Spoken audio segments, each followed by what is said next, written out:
அஸ்வின் திரிதன்யா கேட்டிருக்காங்க. 20% ரூல்னா என்ன சிஸ்ன்னு கேட்டிருக்காங்க.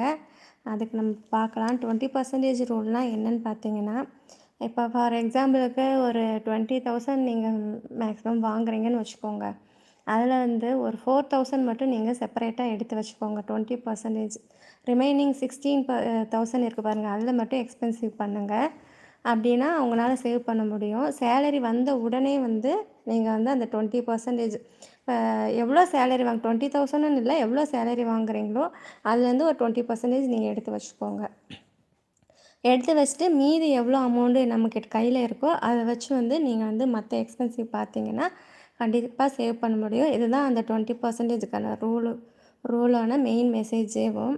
அந்த நீங்கள் 20% எடுத்து வைக்கிறீங்கல்ல, அந்த அமௌண்ட்டை வந்து அப்படியே கையில் வச்சுக்காதீங்க. அது வந்து நம்மளுக்கு யூஸ் கிடையாது. எதில் பெஸ்ட் இன்ட்ரெஸ்ட்டு கிடைக்கும்னு சொல்லிவிட்டு அதில் இன்வெஸ்ட் பண்ணுங்கள். For example